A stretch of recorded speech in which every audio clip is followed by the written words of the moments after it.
Bonjour et bienvenue aux mathématiques. Dans cette vidéo, nous allons continuer l'étude des fonctions.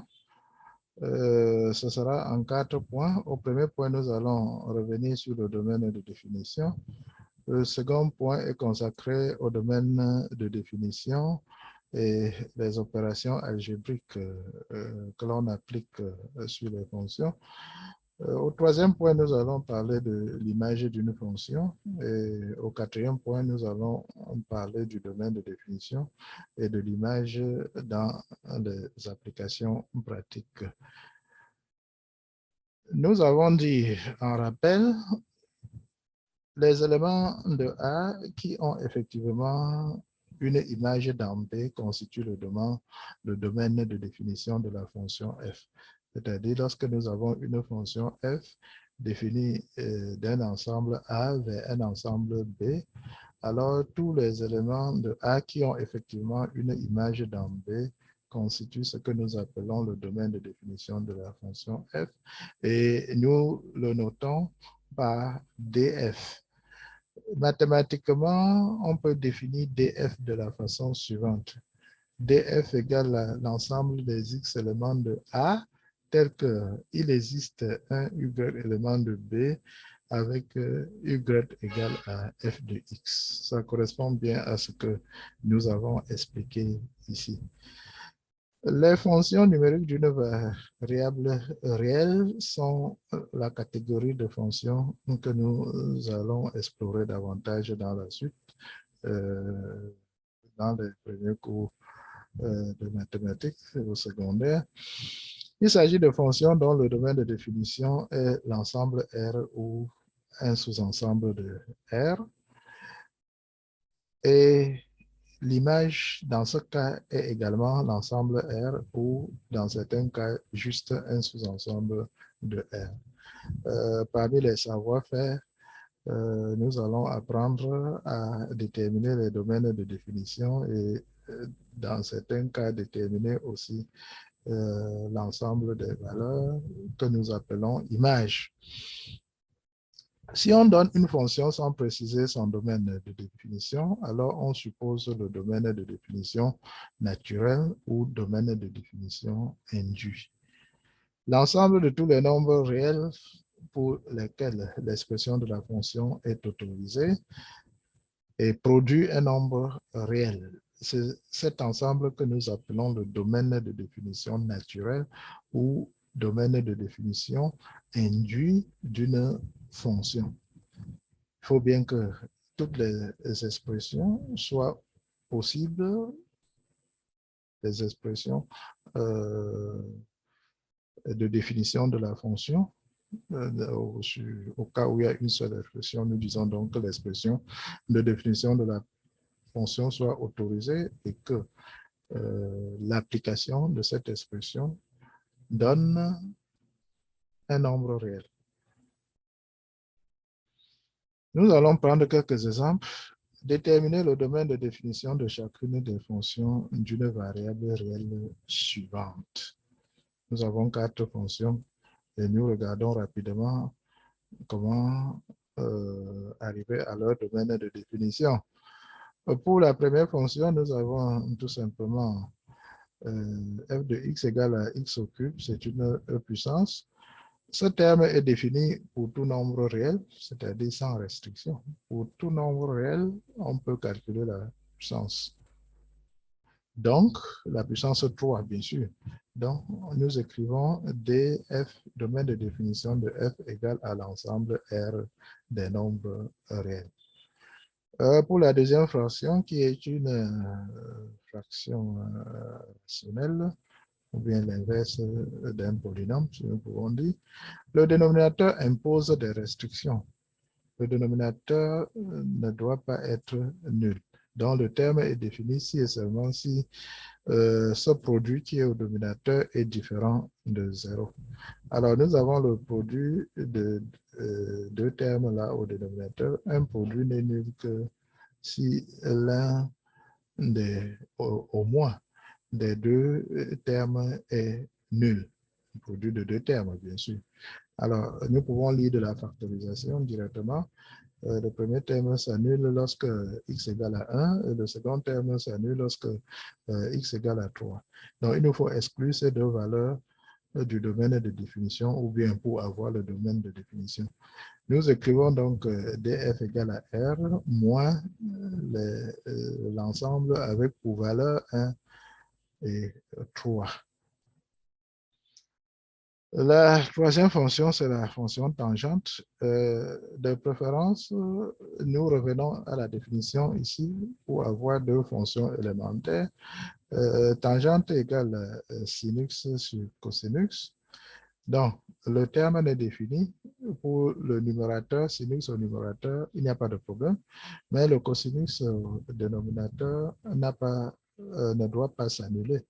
Donc, le terme de la fonction f de x est défini pour les nombres réels qui n'annulent pas le cosinus.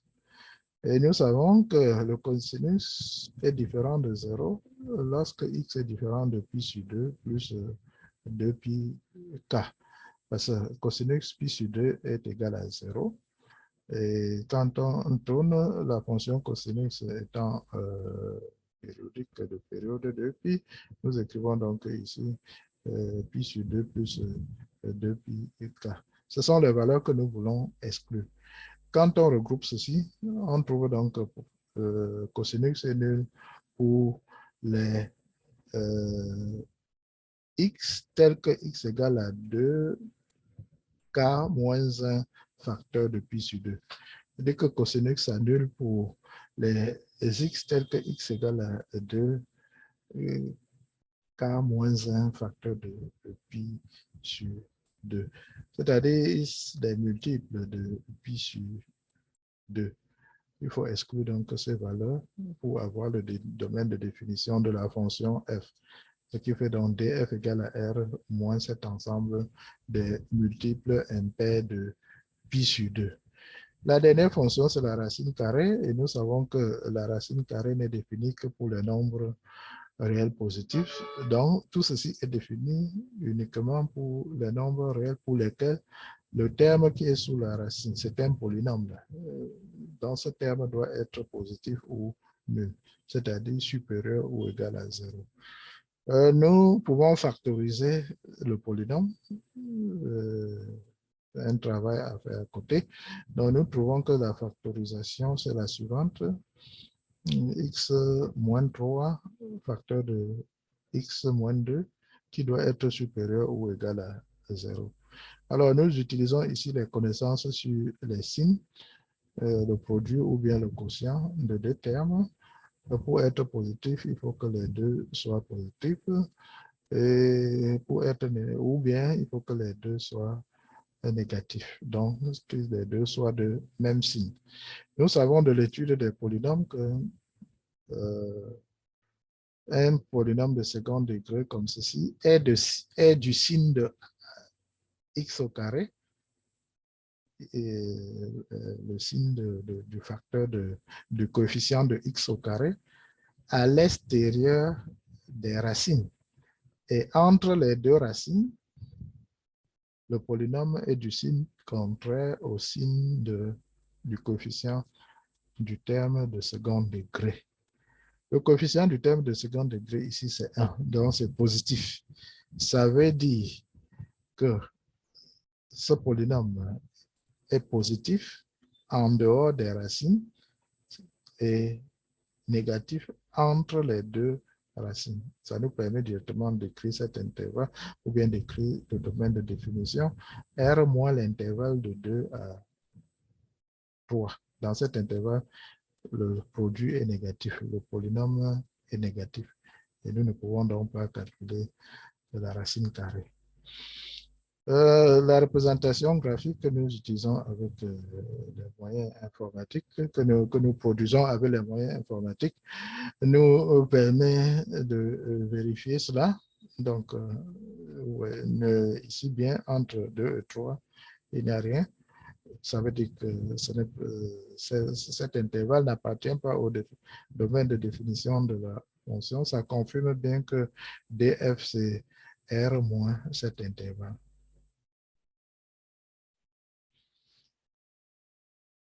Nous passons au second point, l'effet domaine de définition et opération algébrique. Il est précisément question de voir quel effet les opérations algébriques pour combiner les fonctions peuvent avoir sur le domaine de définition. Prenons un exemple de division ici.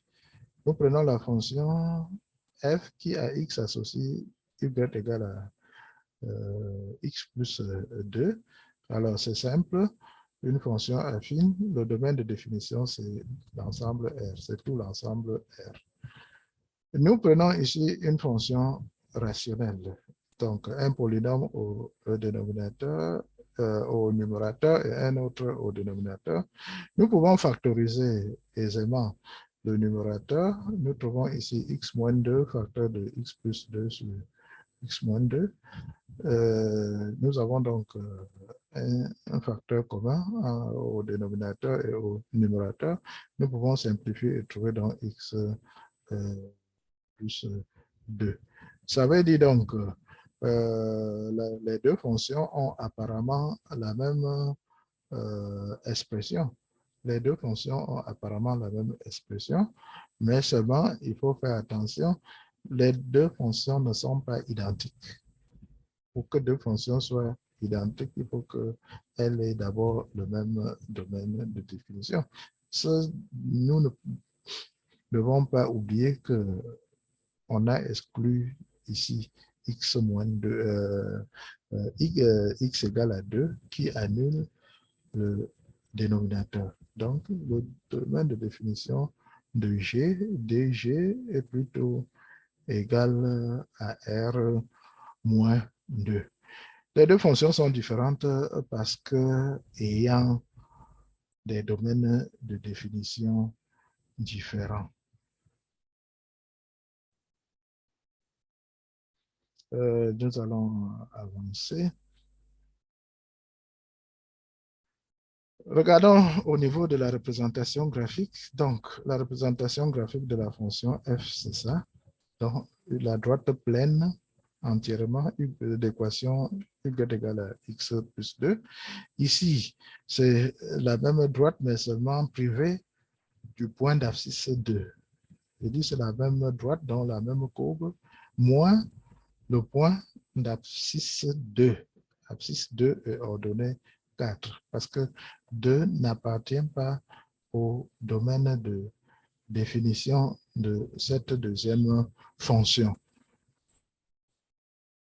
Nous arrivons au troisième point de notre présentation, image sur la courbe représentative. Comment repérer et reconnaître la plage des valeurs sur une courbe représentative? En rappel, tous les éléments de B qui apparaissent effectivement comme image d'éléments de A constituent la plage de valeurs ou image de la fonction f. Voilà la définition de l'image d'une fonction que nous connaissons. Alors, nous avons le domaine de définition, c'est-à-dire de la borne inférieure à la borne supérieure. C'est notre domaine de définition. Nous cherchons dans ce domaine de définition la valeur de la fonction la plus élevée, le maximum des valeurs de fonction que nous repérons ici pour une abscisse ici. Donc ça, c'est la valeur la plus élevée. Et nous repérons aussi la plus petite valeur de fonction dans ce domaine de définition. Alors, l'intervalle entre la plus petite et la plus grande valeur de la fonction constitue l'image de la fonction telle que nous avons définie, c'est-à-dire la plage dans laquelle se situent les valeurs de la fonction. La lecture graphique de la plage de l'image est possible, c'est-à-dire quand la courbe est là, nous pouvons l'observer ou bien la regarder et donner l'image. Dans le cas-ci, nous constatons, il faut regarder du côté de l'axe des ordonnées. Nous venons de l'infini, de moins l'infini vers l'infini. Je dis de moins l'infini à plus l'infini quand nous montons sur l'axe des ordonnées. Alors, nous constatons que jusqu'à 0, il n'y a aucun élément de la courbe, donc la courbe n'apparaît pas dans moins l'infini. Nous constatons qu'ici, 0 est bien image d'une valeur. En fait, c'est 0. L'origine du plan appartient, est située sur la courbe, c'est-à-dire que 0 apparaît comme image. Et nous regardons l'évolution jusqu'à l'infini, donc la courbe continue. Même chose ici, mais déjà, l'information, c'est que de 0 jusqu'à plus infini, on a la courbe. Donc, ici, l'image est égale à l'intervalle de 0 à plus infini. Nous regardons une autre courbe ici. C'est la courbe de cette fonction, un polynôme de degré 3. Nous avons dit tout à l'heure qu'il faut retrouver la plus petite valeur. Si on regarde ici, c'est une valeur qui est maximum dans son environnement. Mais ce n'est pas la plus grande parce que quand nous continuons, nous tirons un segment horizontal ici, nous touchons la courbe et nous constatons qu'elle continue. Ça veut dire qu'elle va jusqu'à plus infini. Même chose ici, nous constatons ici, c'est une petite valeur dans la zone. On parle précisément de minimum local. Nous reviendrons dessus. Donc, mais quand nous tirons un segment horizontal, nous tombons sur la courbe, nous constatons qu'elle continue toujours, le domaine de définition étant R. Nous devons rechercher surtout le domaine de définition. La courbe ici va ainsi jusqu'à moins l'infini si on évolue. Donc, l'image de F est égale à R. Voici deux autres courbes. Nous regardons ici de moins l'infini à plus infini, c'est-à-dire dans le sens positif de l'axe des ordonnées. Nous voyons, venant de moins l'infini, on a la courbe, on a une branche parabolique de la courbe depuis moins l'infini jusqu'ici, moins 1. Moins 1 inclus. Parce que tel que c'est représenté, ça veut dire que moins 1 est l'image de 0. Maintenant, après, nous continuons, nous constatons qu'il n'y a aucun élément de la courbe ici jusqu'à 0. Jusqu'à 0. Les branches de la courbe se trouvent ici au-dessus de l'axe des abscisses, tout comme là-bas au-dessus de l'axe des abscisses. Ça veut dire que ne touche pas, ne se confond pas avec l'axe des abscisses pour dire que 0 n'est pas image dans cette fonction. Donc, il y a un vide ici entre moins 1 que nous avons ici et 0 là-bas. Cet intervalle n'appartient pas à l'image de la fonction. Nous pouvons donc écrire image de f égale à intervalle de moins l'infini à moins 1 inclus, comme nous voyons ici. Et union intervalle de 0 exclut de 0 donc à plus infini. Et nous avons un exemple ici où la plage, l'image est un petit intervalle, mais pour une fonction qui est définie de moins l'infini, c'est-à-dire sur l'ensemble R. Nous cherchons ici jusqu'à 0 en provenance de moins l'infini. Il n'y a aucun élément de la courbe. Donc, nous commençons à 0 ici. 0 est bien image. Et ensuite, nous voyons comment les valeurs stagnent ici. Au niveau de la valeur 2, si nous posons ici que la graduation, c'est une unité ici. Donc, la droite d'équation, la droite horizontale d'équation y égale à 2 est donc asymptote à cette courbe. Et nous avons donc comme image l'intervalle 0 jusqu'à 2 ouvert. 2 n'est pas, d'après ce que nous pouvons voir, 2 n'appartient pas, n'est pas image par cette fonction. Le domaine est image dans les problèmes d'application. Dans les problèmes pratiques, le domaine de définition et la plage des valeurs d'une fonction peuvent être restreints au-delà de ce qui est mathématiquement exigé, ce qui doit être mathématiquement. En ce moment, ce sont les contraintes pratiques, les contraintes pratiques spécifiques au domaine d'application, au scénario d'application qui vont nous permettre de restreindre davantage le domaine de définition. Prenons un exemple pour illustrer. Une boîte ouverte doit être fabriquée à partir d'une feuille métallique de 16 cm sur 30 cm en coupant des tranches carrées de taille égale des 4 angles de la feuille et en pliant ensuite les côtés.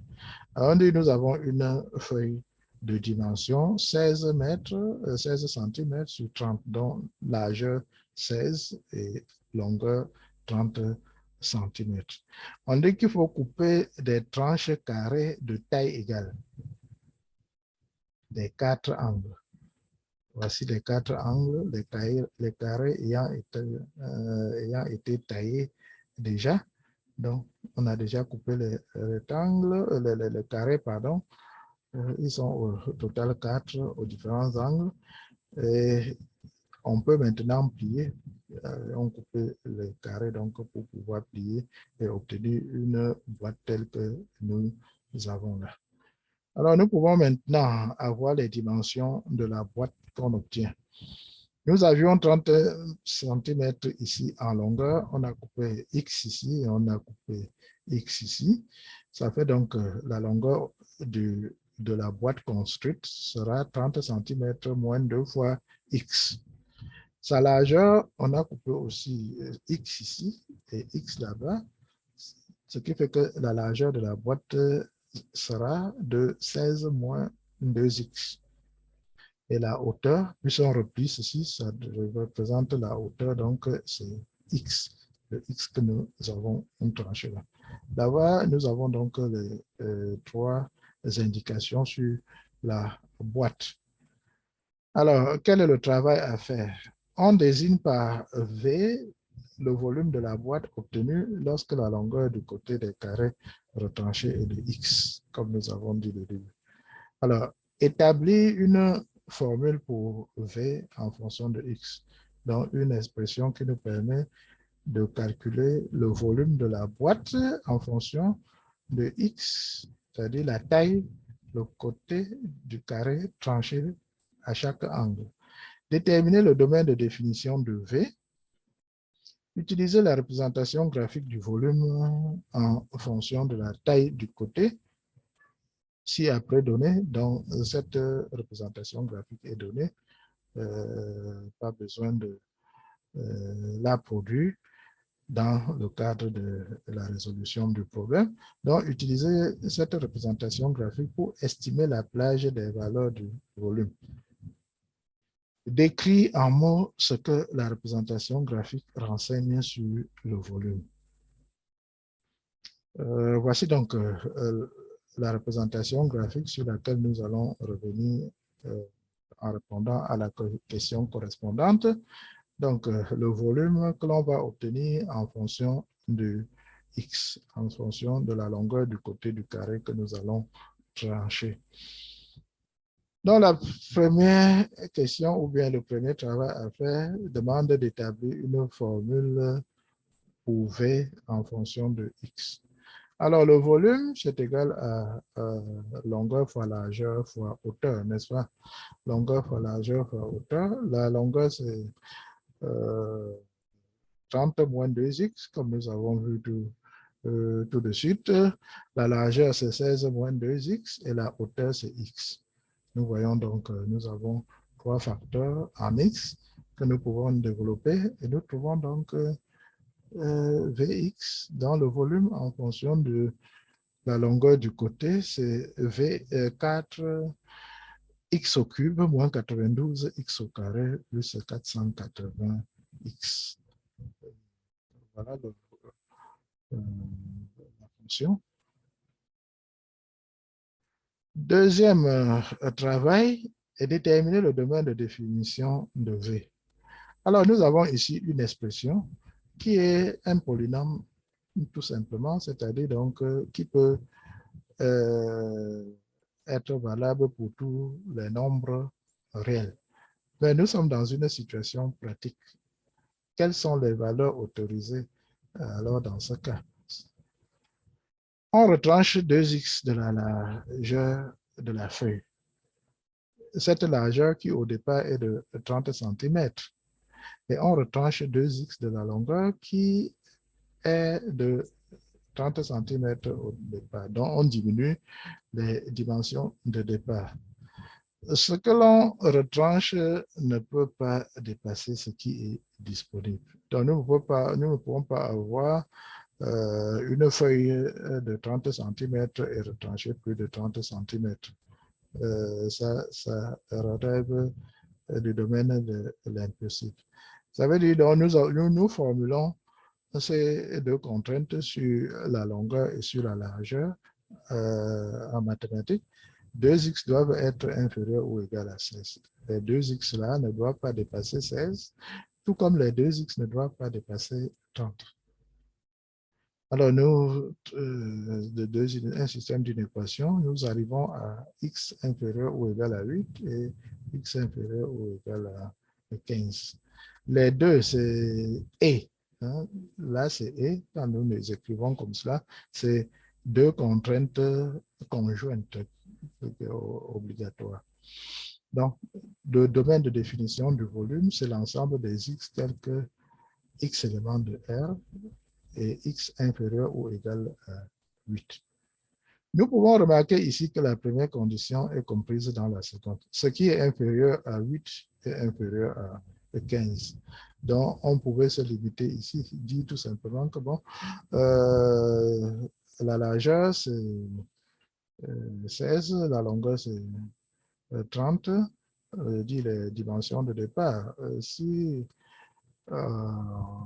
on détermine la contrainte par rapport à la largeur, alors cela va résoudre le problème pour la longueur. Mathématiquement, la formule de V est définie pour tous les nombres réels. Oui, tel que nous voyons là, mathématiquement. Donc, son expression a un sens pour tous les nombres réels.